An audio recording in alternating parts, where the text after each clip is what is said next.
예수 그리스도의 이름으로 환영하고 축복합니다.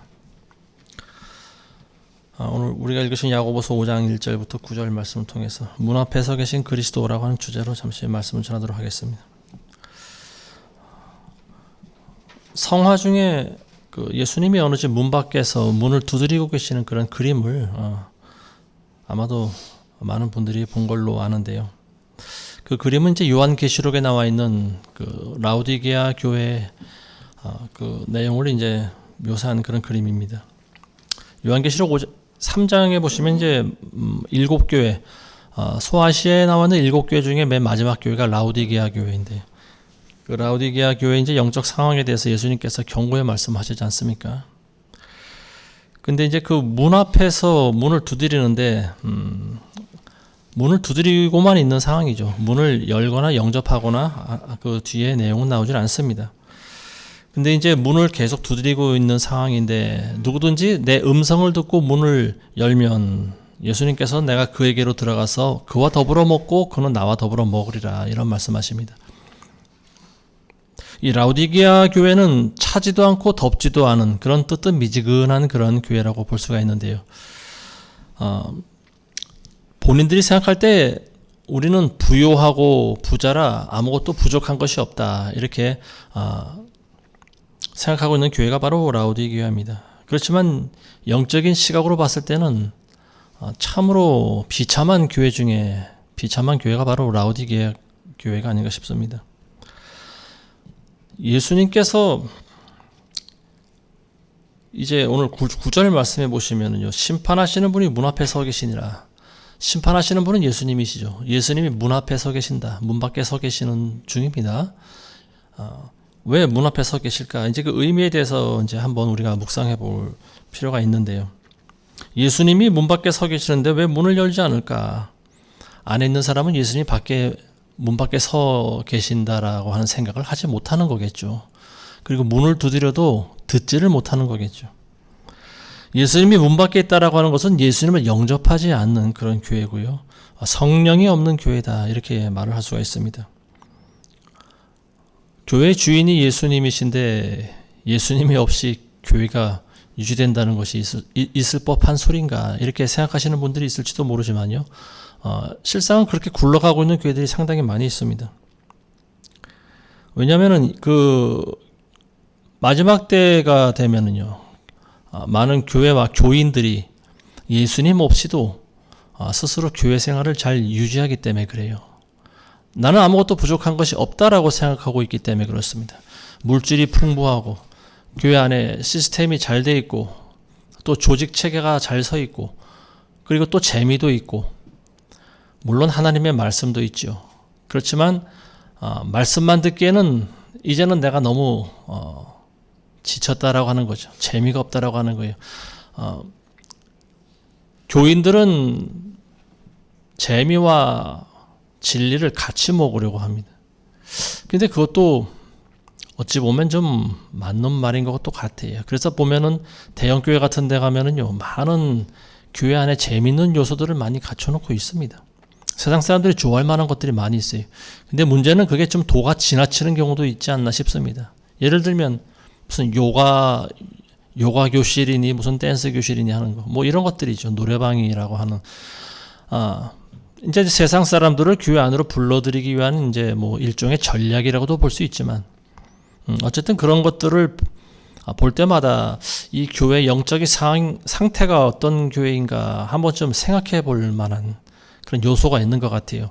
아무것도 부족함이 없는 그런 교회들을 목사들이 자꾸만 지금 만들어내려고 합니다.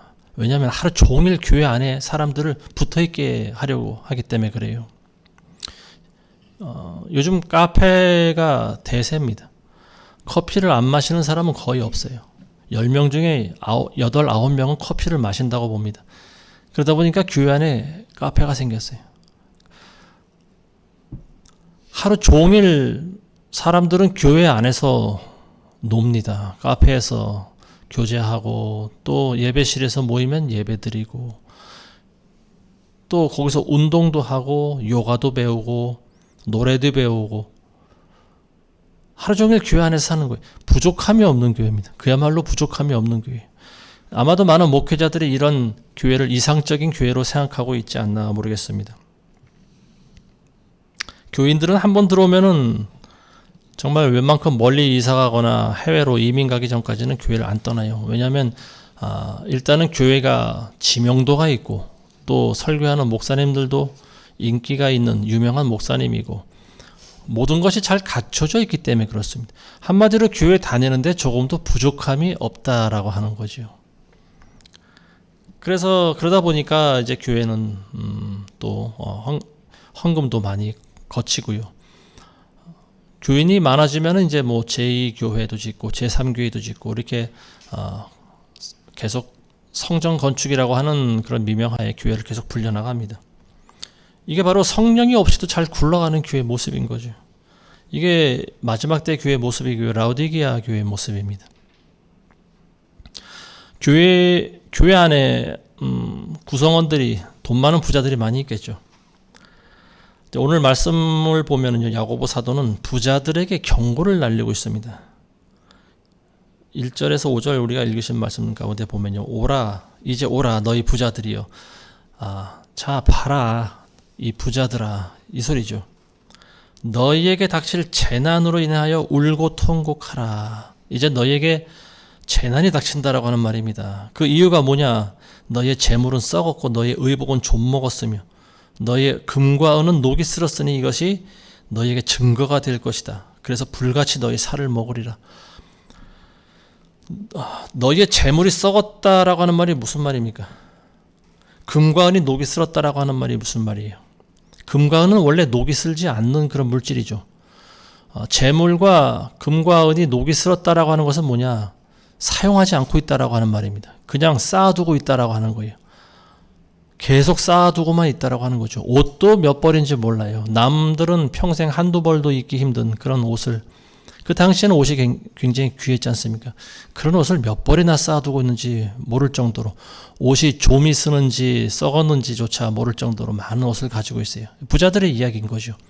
그런데도 정작 남에게 옷 한 벌, 따뜻한 밥 한 끼 나눌 줄을 모르는 이런 부자들, 참 이렇게 완고하고 강팍한 심령을 가진 부자들에게 사도는 경고성의 메시지를 지금 날리고 있습니다.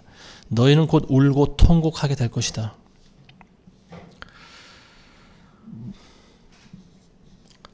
금관이 녹이 슬었다. 이게 이제 너희에게 증거가 된다라고 하는 말이죠. 재물이 녹이 슬었다라고 하는 거예요. 원래 돈이라고 하는 것은 돌고 돌기 때문에 돈이라고 합니다. 계속 돌아야 되는 거예요. 근데 돈을 계속 쌓아두면 돈에 녹이 슬게 돼 있어요. 사용하지 않고 있다라고 하는 거죠. 이거는 원래 돈의 기능을 망각한 거죠. 하나님께서 우리에게 재물을 주신 이유는 그 재물을 사용하라고 주신 겁니다. 그리고 가장 합리적이고 그리고 성경적으로 사용하는 것이 나보다 가난한 자들에게 그 재물을 사용하는 거예요. 근데 부자들은 그렇게 하지 않다라고 하는 거죠. 자신만을 위해서 재물을 쌓아두고 있는 자들, 이런 자들은 성경이 악한 자라고 합니다. 자, 이런 사람들이 어떤 사람들인가? 4절에 보시면요, 3절에 보시면 너희가 마지막 날들을 위한 재물을 쌓았도다. 보라, 너희 밭에서 추수한 일꾼들에게 속임수로 주지 않은 품삯이 소리 지르며 추수꾼들의 울부짖음이 만군의 주의 귀에 들렸느니라. 일을 부려먹었으면 당연히 품삯을 줘야죠. 근데 일을 시켜서 일을 부려먹었는데 품삯을 주지 않는다라고 하는 거죠. 품삯을 줘도 그거를 이제 속여서 조금 주든지 뭐 이런 식이죠. 그래서 그들의 울부짖음이 하나님의 귀에까지 들렸다라고 하는 거죠. 그러니까 이러한 부자들이 어떻게 심판을 면할 수가 있겠냐, 지금 그 얘기를 하고 있는 겁니다. 돈이 없으면은 몰라도요, 돈이 있는데도 불구하고 품삯을 안 준다, 이거는 그야말로 굉장히 악한 거죠. 일꾼들은 그날 벌어서 그날 먹고 사는 사람들이 대부분입니다. 하루 일해서 하루 일당을 받지 못하면은 자기 몸만 축난 거죠. 자기 노동만 제공된 거예요. 하나도 얻어가는 것이 없어요. 이거는 뭐냐면 그 사람의 생명입니다. 하루 품삯은 그 사람의 생명이에요. 근데 부자들이 그것을 빼앗아 먹고 있다라고 하는 거죠. 간접살인죄죠. 하루 품삯을 받지 못해서 가족들이 굶어 죽는다라고 하면 그 사람에게는 살인죄가 적용돼야 되는 거죠. 근데 하나님께서 이거를 다 보고 계신다라고 하는 말입니다. 시편 37편 21절에 보시면 이런 말씀이 있어요. 악인은 꾸고 갚지 아니하나 의인은 은혜를 베풀고 주는도다. 악인은 남에게 꾸어서 갚지를 않는데요. 이게 악인이라는 거지. 그렇지만 의인은 베풀어주고 꾸어주는도다. 의인은 주는 사람입니다. 악인은 받기만 하는 사람이에요. 줄 줄을 모르는 사람이에요. 돈을 떼어먹고 안 주는 사람들이 악한 자입니다. 고의로 그런 사람들이 보면은 세상에 종종 있는 것 같습니다. 돈을 빌려가서는 갚질 않는 거예요. 돈을 빌릴 때는 있는 소리 없는 소리 다 해서 그 돈을 빌려주지 않으면 안 될 것 같은 그런 상황으로 몰고 가서 돈을 빌려냅니다. 근데 정작 준다고 하는 기한이 지나도 돈을 주지 않아요. 그러니까 돈 꿔준 사람은 이제 돈 받으러 가는데 자꾸만 차일피일 미룹니다. 그러다 보니까 이제 돈 달라는 소리도 하기도 지치고 또 돈 달라고 하는 소리가 얼마나 또 참 구차한 소리입니까? 그러다 보니까 포기하는 경우도 있고. 근데 이걸 노리는 거예요. 어떤 그런 사기꾼들은 그런 식으로 살아가는 사람들이 있는 것 같습니다. 남의 돈을 그냥 꾸고 갚질 않는 거예요. 근데 처음 한두 번이 하기 힘들지 사기나 도둑질도 하다 보면 그게 버릇이 되는 것 같습니다. 그리고 이제 그게 습관이 되다 보면은 양심에 점점 화인을 맞는 거예요. 그래서 사기 치는 사람은 계속해서 사기를 칩니다. 남의 돈을 계속 꾸어가고요. 갚지를 않아요. 제가 언젠가 설교 때 한번 언급한 적이 있는데요.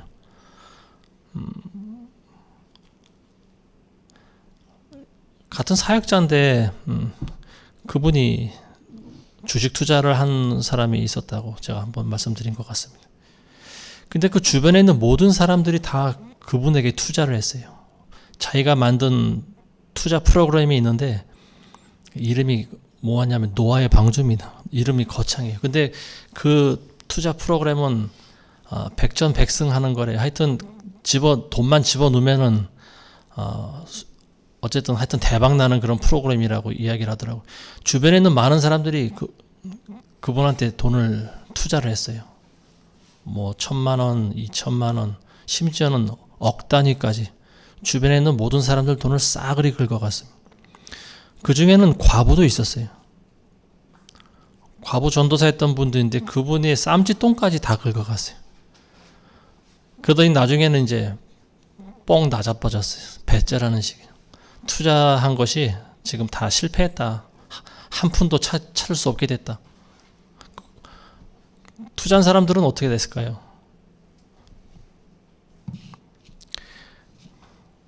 한두 번 찾아가서 뭐 난리도 치고 뭐 했겠죠. 근데 방법이 없는 거예요. 경찰에 고발을 한들 뭐 민사 재판으로 가야 되는데 이게 한 번 가면은 뭐 수년이 걸릴 수도 있고요. 변호사비만 오히려 더 많이 들어갈 수도 있고. 그리고 또 그분이 생각할 때는 이제 그런 것 같아요. 같은 교인들이니까, 같은 크리스찬들이니까 아마 설마 서로 고발을 하지는 않겠지. 아마 이런 얄팍한 계산이 있었던 것 같습니다. 어쨌든 지금은 어떻게 살았는지 죽었는지 몰라요. 근데 어느 날 하나님께서 저한테 그런 걸 보여주신 적이 있는데요. 가죽이 없는 소가 뛰어 돌아다니는 걸 보여주시더라고요. 도살장에서 막 뛰어나온 소였어요. 가죽이 벗겨졌어요. 사람들을 이제 이렇게 여기저기 다니면서 뿔로 위협하듯이 보였는데 조금 있다가 보니까 기골이 장대한 사람이 큰 칼을 들고 나타났습니다. 한 2m쯤 되는 기골이 장대한 서양인이었어요. 구렛나루가 덥수룩한 사람인데 오더니 소 뿔을 잡고 큰 칼로 소의 잔등을 막 내리 찢기 시작했어요. 순식간에 소가 막 괴로워하더니 푹 쓰러졌는데 그러더니만 소의 꽁무니에서 손을 푹 집어넣고 창자를 쭉 빼는 것 같은데 뭐가 나오긴 나오는데 보니까 안에 내장이 아무것도 없는 거예요. 그냥 빨랫줄 같은 긴 거 하나 쭉 빠져나오더니만은 손은 그야말로 도살장에 걸려 있는 그런 살코기가 돼버렸습니다. 아무것도 없어요. 그 주식 투자했다는 그 사역자의 소식을 듣고 나서 며칠 있다가 그 전에 꾼 거죠. 저는 그게 이게 무슨 꿈인가 잘 몰랐어요. 근데 며칠 있다가 어느 사역자를 만났는데 그분으로부터 그분에 대한 소식을 들었어요. 근데 그분이 저한테도 한번 연락이 와서 저에게도 투자를 한번 종용했던 적이 있었습니다. 우리는 그때는 몰랐었죠. 근데 알고 보니까 이제 그분이 그런 상황이었어요. 이게 단순한 실수가 아니죠. 본인도 모르게 자꾸만 사기를 친 거죠. 이쪽 가서 여기에 대한 상황을 모르는 사람에게 자기에게 투자하라고 그러고 또 저쪽 가서는 또 계속 돈을 받아내는 거예요. 근데 이미 먼저 투자한 사람에겐 돈을 돌려줄 돈이 없는 거죠. 그러면서 자기는 비싼 외제차를 타고 다니고 남에게 선심을 쓰고 그러고 돌아다니다 결국은 다 사용하고 아무것도 없는 거죠. 그리고 그때 가서는 이제 나자빠지는 거예요. 배 째든지 나를 잡아먹든 삶아먹든 알아서 하라는 식이죠. 이것이 굉장히 악한 거라고 하는 거죠.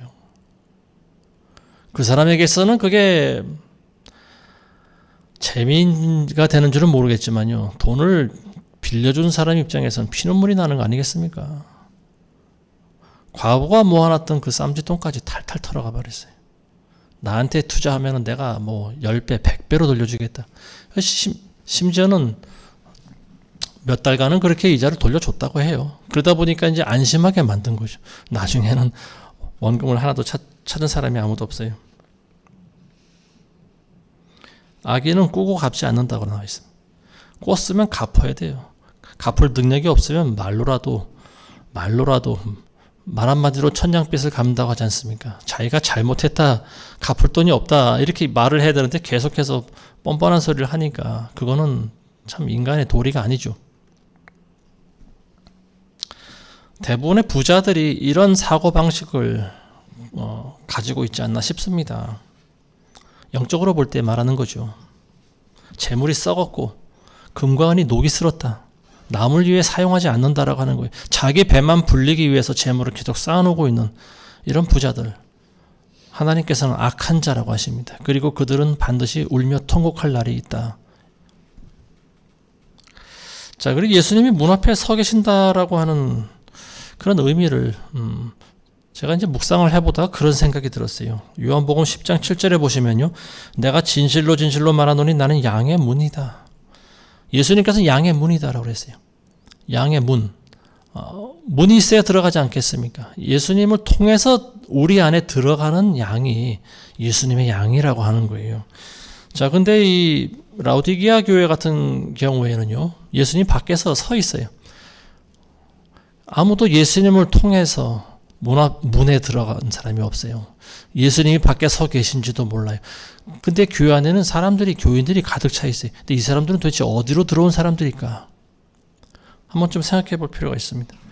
예수님께서 나보다 먼저 온 자는 다 절도요 강도니 양들이 듣지 아니하였느니라. 이 절도니 강도니 그러니까 불의한 자들, 예수님이 아닌 사탄 마귀를 통해서 문에 들어갔다 이렇게 볼 수도 있는 거 아니겠습니까?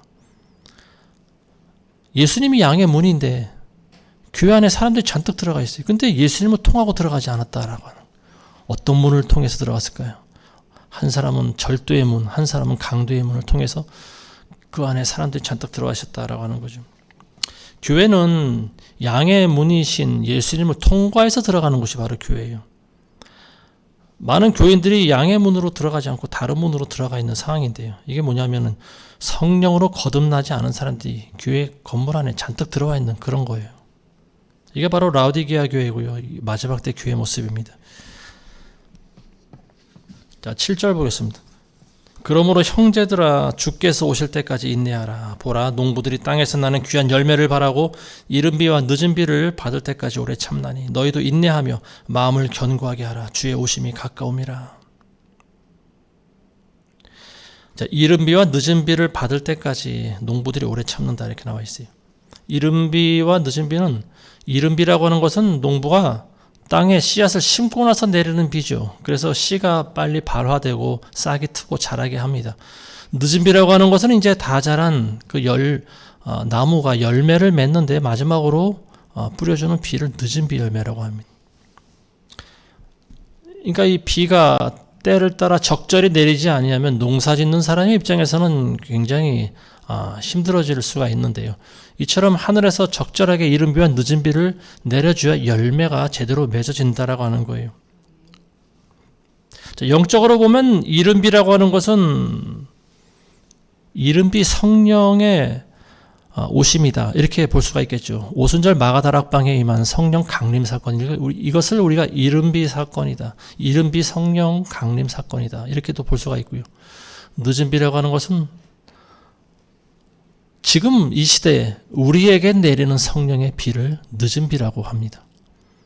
역사적으로 보면 20세기 초반에 성령의 강력한 역사가 전 세계 곳곳에서 있었어요.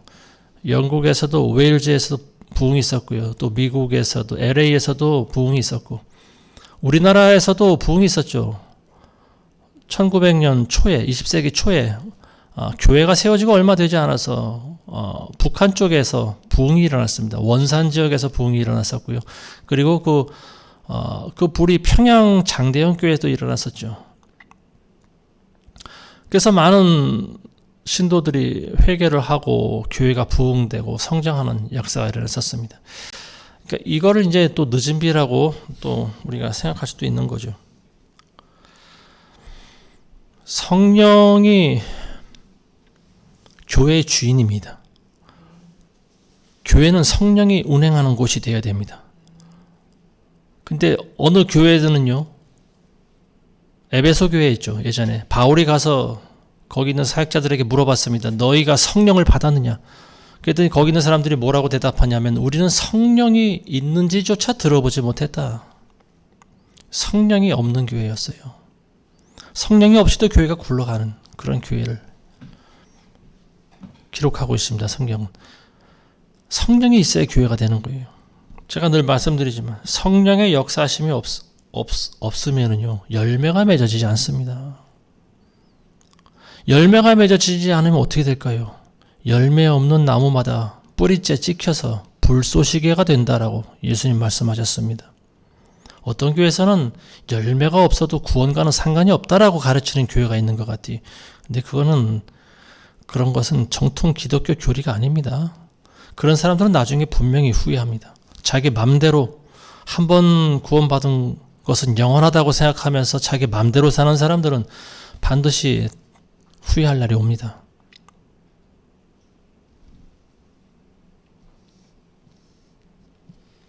성령이 임하도록 기도를 해야 되는데, 성령 받지 못한 사람들이 교회 안에 잔뜩 들어와서 예배를 드리고 교회가 유지되고 굴러가고, 지금 그 시대를 우리가 살아가고 있는 것 같아요. 성령이 없이도 교회가 유지된다. 이건 굉장히 무서운 일입니다. 그래서 오늘날 교회가, 크리스찬들이 세상 사람들의 발에 밟히는 이유가 있어요. 너희와 나와 다른 것이 하나도 없다. 너나 나나 똑같다라고 하는 거예요. 크리스찬이라고 하면서 사기치고, 크리스찬이라면서 간음하고, 크리스찬이라고 하면서 탈세하고, 크리스찬이라고 하면서 온갖 추잡하고 망령된 행동을 다 하면서, 그러고도 떳떳하게 자기가 크리스찬이니 뭐니 하면서 나는 구원받은 사람이다라고. 이런 사람들이 과연 구원받은 사람일까요? 이런 사람들 안에 과연 성령이 운행하고 있을까요? 성령에 있는 사람들이 과연 그러한 죄를 지을까요?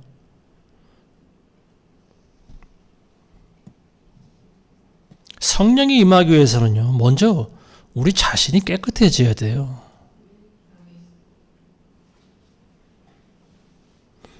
옛말에도 수신제가라고 하는 말이 있어요. 먼저 나 자신을 닦아야 돼요. 그래야 집안을 세울 수가 있고요. 그런 다음에 치국 평천하가 되는 거예요. 나라를 다스리고 천하를 통일하는 거예요. 나부터 닦을 줄 모르는 사람이 어떻게 남의 구원을 말할 수가 있습니까? 수신이 먼저 돼야 되는 거예요. 마음이 올바르고 곧아야 성령이 임하지 않겠습니까? 하나님은 거룩하신 분인데 아무데나 임하겠습니까? 정말로 회개하는 사람에게 임하는 거죠. 마음이 깨끗하고 올바른 사람에게 하나님의 성령이 임하는 거죠. 자기의 죄를 회개하지 않고 자기의 불의한 행동을 돌이키지 않고 계속 성령을 달라고만 아무리 울부짖어도 성령이 임하지 않습니다. 성령 충만함 달라고 아무리 기도해도 자기의 잘못된 행실을 고치지 않으면 성령이 임하지 않는 거예요. 어떤 청년이 예수님을 찾아와서 영생을 얻으려면 자기가 어떻게 되냐고 물어봤습니다. 그랬더니 예수님께서 먼저는 십계명을 지키라고 그랬어요. 그랬더니 이 청년이 나는 어릴 때부터 십계명을 다 지켜왔나이다. 그랬더니 예수님께서 그럼 이제는 네가 가지고 있는 모든 재물을 팔아서 가난한 자들에게 주고 너는 나를 따르라. 근데 그 말이 걸림돌이 됐어요. 이 청년한테는. 한참을 생각해 봅니다. 그러더니만 무거운 표정으로 결국 예수님으로부터 등을 돌리고 다시 세상으로 떠났습니다. 이게 대부분 많은 사람들이 보여주고 있는 태도입니다. 사람들은 돈에 자유롭지가 못합니다. 그래서 만몬신이라고 하는 말이 나온 것 같아요. 사람들의 마음은 대부분 돈에 가 있어요. 진짜로 회개한 것은요, 그 사람의 주머니가 회개해야 진짜로 회개한 거라고 하는 말이 있습니다. 주머니가 회개를 해야 된다. 회개한 사람은 나만을 위해서 물질을 사용하지 않는다라고 하는 거죠. 가난한 자들을 위해서 자기가 가지고 있는 재물을 나눌 줄 알아야 된다라고 한 말입니다. 예수님께서 여리고에 오실 때 그 지역에 살고 있던 세리 삭개오라고 하는 사람이 있어요. 이 사람은 키가 작은 사람이에요. 예수님이 오신다라고 하는 소리를 들으니까 무리들 틈에 작은 키로 예수님의 모습을 볼 수가 없어요. 그래서 옆에 있는 무화과나무에 올라갔습니다. 그랬더니 예수님과 눈이 마주쳤어요. 근데 예수님이 자기에게 다가오시면서 삭개오야, 내가 오늘 네 집에서 유하여야 되겠다. 내 집에서 머물러야겠다. 그러니까 삭개오가 기뻐했습니다. 그래서 나무에서 내려와서 예수님을 영접하면서 이렇게 얘기합니다. 내 재산의 절반을 내가 내놓겠습니다. 그리고 내가 남의 것을 토색질한 일이 있으면은, 토색질이라고 하는 것은 남의 것을 억지로 빼앗은 걸 얘기하는 거죠. 그런 일이 있으면은 내가 4배로 변상하겠습니다. 이게 회개예요. 이게 진정한 회개입니다. 내 재물은 쌓여서 금관이 녹이 슬고 옷이 좀먹을 정도로 지금 재물은 쌓여 있는데 내가 회개를 했다고요? 근데 나는 회개했습니다. 나는 마음으로 회개했습니다. 나는 마음으로 기도하고 나는 마음으로 회개했습니다. 그러니까 나는 구원받는 사람입니다. 이게 바로 절반의 회개밖에 되질 않는 거예요. 진정한 회개는 주머니가 회개를 해야 되는 거예요. 회개한 사람은 자기 돈을 풀게 돼 있습니다. 그래서 부자가 결국은 음부에 떨어지고 만다라고 하는 것을 예수님께서 비유로 말씀하고 있지 않습니까? 이 땅에서 방탕하고 사치스럽게 살면은 예수님의 책망을 받습니다. 부자와 나사로의 비유를 통해서 우리가 기억을 해야 됩니다. 날마다 좋은 옷을 입고 잔치를 즐기면서 살던 부자는 결국 음부지옥에 떨어졌어요. 그리고 날마다 불꽃 가운데서 고통당하고 있습니다. 물 한 방울도 허락되질 않아요. 여러분들은 우리 것을 먼저 남과 나눌 줄 알아야 됩니다. 나보다 가난한 자들과 나누고, 그리고 먼저는 그 농부의 마음으로 나에게 성령이 임하도록 간절히 기다려야 됩니다. 인내해야 돼요. 한두 번 기도해서 성령이 임하지 않는다고 포기하지 마시고요. 끝까지 여러분들 마음을 깨끗이 하고 하나님께 기도하시면 하나님께서는 좋으신 분이지 않습니까? 그가 너에게 성령을 선물로 주시리라. 이 말씀을 붙잡고 여러분들 계속 기도하시기 바랍니다. 예수님이 문 밖에 서 계신다는 또 다른 의미는 뭐냐? 재림의 때가 가까이 왔다라고 하는 말입니다. 재림에 대해서는 이제 더 이상 논쟁의 여지가 없는 거죠. 예수님 분명히 말씀하셨습니다. 인자가 다시 올 것이라고. 그리고 수많은 선지자들의 글에 예수님의 재림을 기록하고 있습니다. 지금의 모든 상황들이 예수님의 재림의 징조를 다 보이고 있지 않습니까? 전쟁, 기근과 지진과 전염병과, 그리고 가장 중요한 것이 있죠. 그게 뭐냐면 배교입니다. 배교. 사람의 미혹과 배교 상황, 이 모든 것들이 지금 재림의 징조를 보여주고 있는 거죠. 예수님께서 하신 말씀이 기억이 나는데요. 그 중에 하나가 뭐냐면, 인자가 올 때 너의 믿음을 보겠느냐. 마지막 때 특징 중에 한 가지 뭐냐, 사람들의 믿음이 식어진다라고 하는 거예요. 사도 바울이 디모데후서에서 잘 기록하고 있지 않습니까? 마지막 때 사람들이 자기를 사랑한다. 사랑이 식어지고 사람들이 자기를 더 사랑한다라고 하는 거예요. 하나님보다. 예수님이 오실 때가 되면 믿음이 점점 식어져요. 교회는 커질지 모르지만 성도들의 믿음이 점점 약해지는 거예요. 이게 바로 미혹입니다. 점점 잠드는 거예요. 미혹이에요, 미혹. 예수님이 잡히시던 날 몇 시간 전에 겟세마네 동산에 올라가셨습니다. 가서 기도하실 때 세 제자를 데리고 가셨어요. 야고보와 요한과 베드로, 세 제자를 데리고 가셨는데요. 예수님께서 이제 기도하시려고 조금 더 위에 올라가서 기도하시는데요. 가시면서 제자들에게 이렇게 당부하셨죠. 너희는 여기서 나와 같이 깨어서 기도하라. 그리고 예수님은 따로 기도하러 가셨습니다. 근데 기도하고 돌아오니까 제자들이 어떻게 돼 있어요? 자고 있었어요. 그러니까 예수님께서 책망하십니다. 너희가 나와 함께 1시간도 이렇게 깨어 있을 수가 없더냐. 1시간도 깨어 있지 못했다라고 하는 거죠. 근데 그러기를 3번을 무려 똑같이 반복을 했습니다. 그때마다 제자들은 쿨쿨 잠들고 있었어요. 1시간도 깨어서 기도할 수 없었다라고 하는 거죠. 그때가 이제 깊은 밤이고 새벽 시간이고 잠잘 때가 지나서 물론 그럴 수도 있어요. 근데 이것은 영적인 현상입니다. 마귀가 잠재워버린 거예요, 제자들을. 예수님이 하셔야 될 일이 있죠. 예수님이 이 땅에 오신 가장 큰 일은 십자가를 지시는 일이 있어요. 가장 큰 사역을 앞에 두고 있는데 예수님께서 왜 이 제자들이 잠만 자게 놔두셨을까요? 잠들 줄 알았으면 예수님 차라리 혼자 가서 기도하시지 왜 제자들을 데리고 가셨을까? 그만큼 기도가 절실했다라고 하는 거죠. 예수님도 육을 입고 오신, 인간의 몸을 입고 오신 분이시라 십자가의 고통이 어떤지를 알고 계셨지 않았습니까? 십자가의 그 고통을 당하는 것이 예수님은 왜 두렵지 않겠어요? 그러니까 제자들 3명을 데려간 거예요. 그러면서 너희는 나를 위해 같이 기도해 줘라. 중보해 달라고 하신 거죠. 근데 제자들은 1시간도 기도를 못해요. 다 잠들어 버렸어요. 마귀가 잠재운 것이다. 저는 그렇게 봅니다. 가장 중요한 사역을 앞두고 사람들은 잠듭니다. 지금 마지막 때 가장 중요한 일은 뭡니까? 예수님의 재림이잖아요. 재림의 때 사람들은 지금 다 잠들어 있어요. 다 미혹돼 있어요. 자기에게 아무것도 부족함이 없다고 생각하고 있어요. 마귀는 모든 것을 다 허용해 줍니다. 물질도 주고 명예도 주고 권력도 주고 또 예배도 드리게 해요. 근데 잠재워 버리는 거죠. 정작 중요한 때 기도하지 못하게 합니다.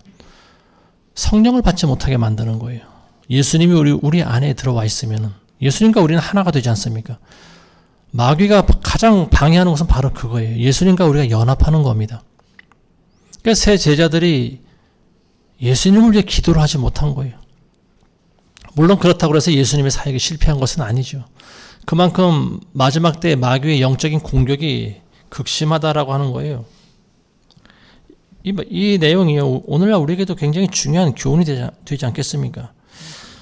우리는 주님의 그 때를 잘 몰라요. 예수님께서 언제 오실지 잘 몰라요. 말은 무성하지만 그래도 우리가 정확히 알 수는 없어요. 예수님이 언제 오신다 정확히 말할 수 있는 사람은 없습니다. 단지 우리는 징조로 알 뿐인 거죠.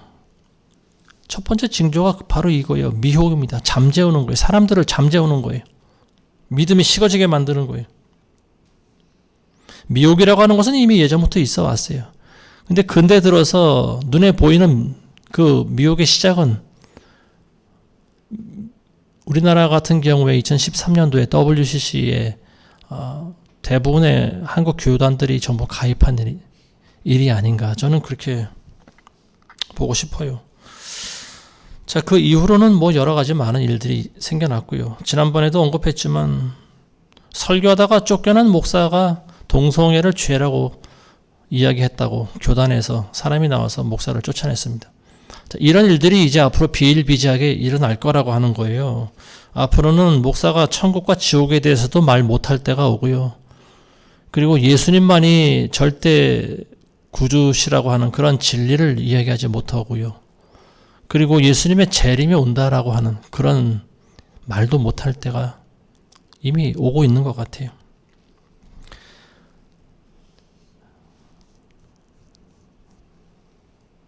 제가 이제 생각을 해볼 때 이 미혹의 끝판왕이 과연 무엇일까? 제 개인적으로는 이렇게 생각해요. 이제 곧 언젠간 적그리스도라고 하는 존재가 등장하지 않겠습니까?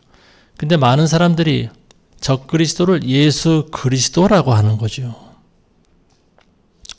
왜 적그리스도라고 하는 이름이 붙었겠습니까? 그리스도를 닮았다라고 하는 거예요. 근데 그 속은 본질이 아닌 거죠. 본질은 마귀예요. 근데 예수님의 모습을 하고 있다라고 하는 거예요.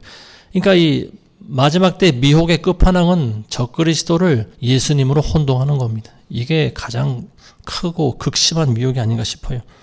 많은 교회와 교인들이 전부 다 교회마다 짐승의 우상을 만들어 놓고 거기에 절하고, 그리고 또 짐승의 표를 받고, 거기에 절하지 않거나 경배하지 않거나 짐승의 표를 맞지 않는 사람들은 교단 차원에서 고발을 합니다. 그래서 권세자들 앞에 가서 재판을 받고 끌려가게 만들고요. 사형을 언도받게 만드는 거죠. 짐승에게 경배하지 않는 자는 누구든지 다 죽인다고 나와 있지 않습니까? 요한계시록에. 그리고 이 가짜 그리스도는요, 많은 이적을 행한다. 하늘에서 불이 내리기도 하고요. 또 병든 자를 낫게도 하고 많은 이적을 행한다고 나와 있습니다. 그러니까 사람들이 다 속는 거예요. 적그리스도를 보고 진짜 그리스도인 줄 아는 거예요. 착각하는 거죠. 아마도 이런 일들이 조만간 현실이 되지 않을까 싶습니다. 모든 교회들이 다 적그리스도에게 복종하는 때가 옵니다. 이게 진짜 재림의 진짜 마지막 때인 거죠. 예수님께서 우리는 말씀하신 것을 항상 기억해야 됩니다. 너희가 보고 있는 이 화려한 돌과 건축 자재로 지어진 교회들은 때가 되면 돌 위에 돌 하나도 무너지지 않고 다 무너지리라. 돌 하나도 남지 않고 다 무너지리라. 눈에 보이는 건물을 교회라고 생각하는 그 시대, 많은 사람들이 그 환상이 깨어진다라고 하는 거죠. 지금 교회가 굴러가고 있는 것은요, 성령의 운행보다는 시스템 때문에 굴러가고 있습니다. 그리고 조직 체계와 그리고 아무것도 부족함이 없도록 만들어 놓은 그런 것들 때문에 사람들이 교회에 나오고 있어요. 그래서 유지가 되는 거예요. 근데 정작 중요한 건 뭐냐? 성령이 없다라고 하는 거죠. 이것이 굉장히 마지막 때 무서운 겁니다. 사람들이 가지고 있는 종교심, 이거 무서운 거예요. 자기는 하나님을 잘 섬긴다고 생각을 하고 있지만, 그러나 정작 본질이 없는 종교심은요, 그거는 하나님 보시기에 악한 거예요. 2000년 전에 예수님 승천하셨죠. 지금 시대, 지금 보여지고 있는 상황과 징조, 이런 것들로 보면은 예수님 아마도 벌써 오실 때가 지나지 않으셨나, 뭐 그런 생각도 듭니다. 근데 예수님께서 아직 안 오시고 있는 이유는 한 영혼이라도 더 건지시기 위함이다. 저는 그렇게 믿습니다. 예수님은 지금 농부의 마음으로 인내하고 계시는 것이다. 저는 그렇게 생각합니다. 열매가 하나라도 더 맺어지기 위해서, 사과 하나라도 더 따기 위해서, 배 하나라도 더 따기 위해서 즉 기다리고 있는 거죠. 근데 일단 예수님 오시면은 그 다음에는 가차 없습니다. 유예기간이라고 하는 게 없어요. 예수님 오시면 심판주로 오십니다. 예수님은 만왕의 왕, 만주의 주로 오시는 거예요. 계시록에 기록되어 있는 바에 의하면 예수님은 오실 때 온몸에 피가 칠해져 있어요. 왜냐하면 심판하셨기 때문에 그렇습니다. 많은 사람들을 심판하셨기 때문에 그래요. 예수님의 눈은 분노로 이글거릴 거예요.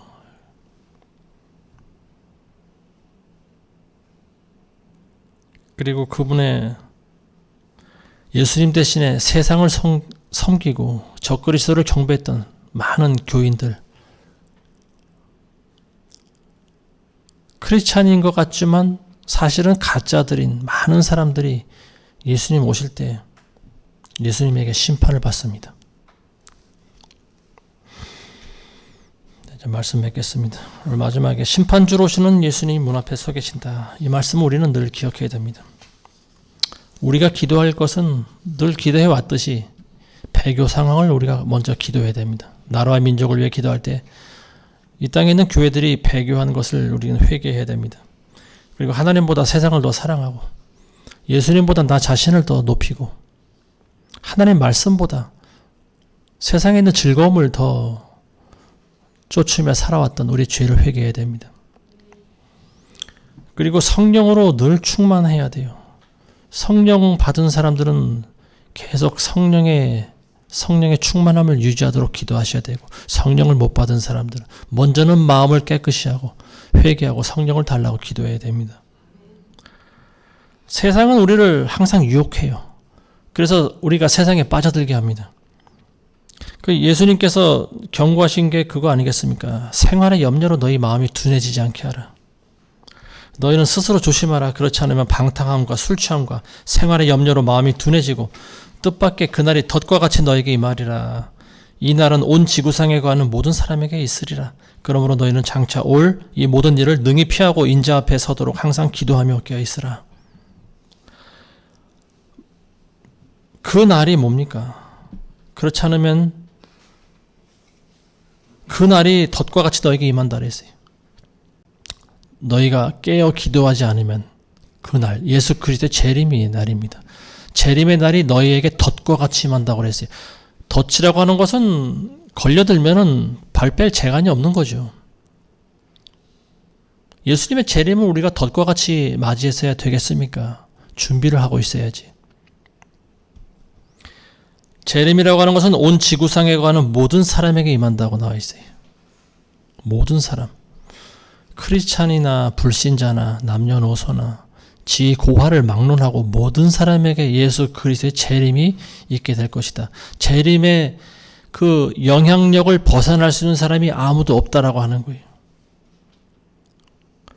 물론 믿지 않는 분들은 이런 생각을 하겠죠. 예수님의 재림은 저 사람들에게나 있는 일일 거야. 교회 다니는 사람들에게나 있는 일이지 우리하고는 상관이 없어. 나는 절에 다니니까 예수님의 재림하고 나하고는 상관이 없어. 천만의 말씀이죠. 예수님은 하나님의 아들이십니다. 그리고 삼위일체 하나님이십니다. 예수님은 창조주십니다. 온 천지와 하늘과 땅을 만드신 분이 예수님이십니다. 예수님이 오시면은 모든 것을 심판하십니다. 상 줄 사람은 상 주시고 심판할 사람은 심판하십니다. 아무쪼록 오늘 말씀들 기억하셔서 깨어 기도하시는 모두가 되시기를 주님의 이름으로 축원합니다. 자, 기도하겠습니다. 거룩하신 아버지 하나님, 오늘도 주님 앞에 나와 예배할 수 있도록 인도하심을 감사드립니다. 하나님, 마지막 때, 미혹이 극심한 때에 우리가 살아가고 있습니다. 아버지, 우리는 무엇이 우리를 공격하는지조차 모르고 살아갈 때가 많이 있습니다. 아버지, 우리가 주님 보시기에 가장 악한 죄는 우리 자신을 하나님보다 더 사랑하는 것입니다.